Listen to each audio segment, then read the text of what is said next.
Sunday, we learned about God never made a mistake. He made us enough. If you didn't see the Bible story, here's the recap. God's story, Moses. So part of God's story is about a guy named Moses, and it begins like this. When Moses was born, God's special family, the Israelites, were living in Egypt as slaves. But there were so many Israelites that Pharaoh, Egypt's ruler, was afraid they might attack him. So he ordered that they work extra hard and made a law that all new baby boys had to be killed. Well, baby Moses' mom didn't want him to die, so she came up with a plan. She put him in a waterproof basket and hid it in the Nile River. Before long, Pharaoh's daughter, the princess, showed up.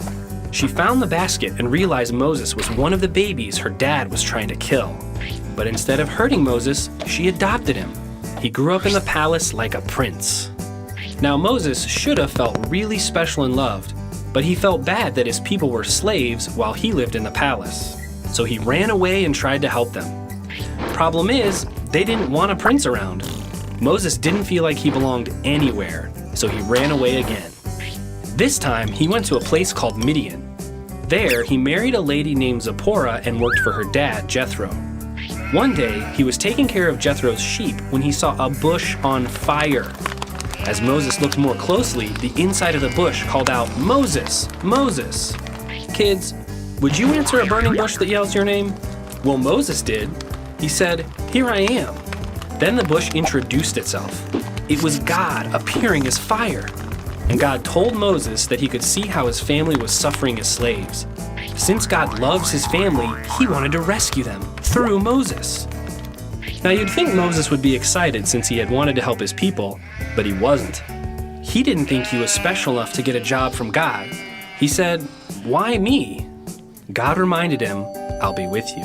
He even told Moses exactly what to say to the Egyptians. But Moses didn't think anyone would believe that God had appeared to a regular guy like him, a guy who didn't even belong anywhere.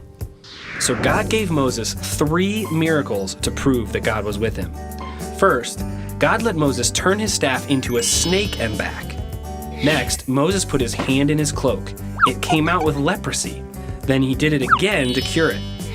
Finally, God showed Moses how to turn water into blood. But even after God showed him all this, Moses was still afraid that nobody would listen to him. "I don't talk well," he said. "I stutter and stammer." Then God asked Moses, "Who makes a man able to talk? God is the one who makes us." And he wanted Moses to remember that and trust him. But Moses begged, "Please, send anybody else." Fortunately, God loves us even when we're afraid to trust him and we don't realize how special we are to him. He let Moses bring his brother Aaron along to do the talking. After that, Moses finally realized he belonged in God's family. He didn't have to run away anymore, so he obeyed God and followed him. He took his wife and sons to Egypt to tell the Israelites that God was going to rescue them. The Israelites believed that God was with Moses, and they were so excited to be rescued that they worshiped God right away. And that's the story of Moses. So in case you missed it, here's the quick version. God's family lived in Egypt. They were slaves. Pharaoh said baby boys must die. Moses' mom had a plan. Moses was adopted. He ran away. Moses returned to his people. He ran away. God appeared as fire. Moses argued with God. Finally, Moses obeyed. He knew he belonged in God's family. And that's a part of God's story. There's a story of a woman from China, and she didn't have water in her house, so every day she'd carry 2 pots on her back to the watering well, and it'd take her several miles each day. So one day she was walking and she tripped, and one of the pots got a crack in it. And she couldn't afford to get a new pot, so every day for 2 years she kept up going every day, and she'd lose half of the water in that pot. And one day after 2 years, the pot spoke up to her and said, "Woman, why are you still using me?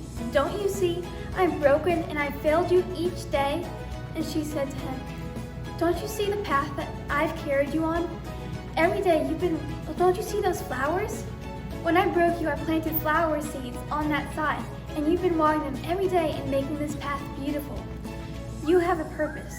2 Corinthians 12:9a tells us this. "But he said to me, My grace is sufficient for you.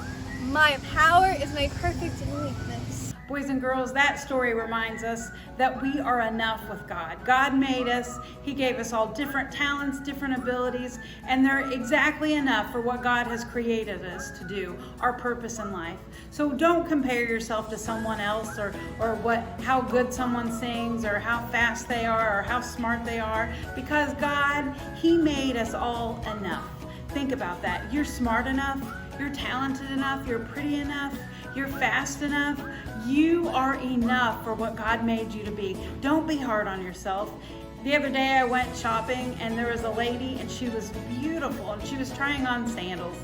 But as she was trying on these sandals, she looked down at her feet and she began to pick at the way her toes were shaped, and her toes were fine. She was saying how one toe was longer than the other, and she felt like she just looked so out of proportion. You know what? I wanted to turn to the lady and say, you're being too hard on yourself. God made you perfect.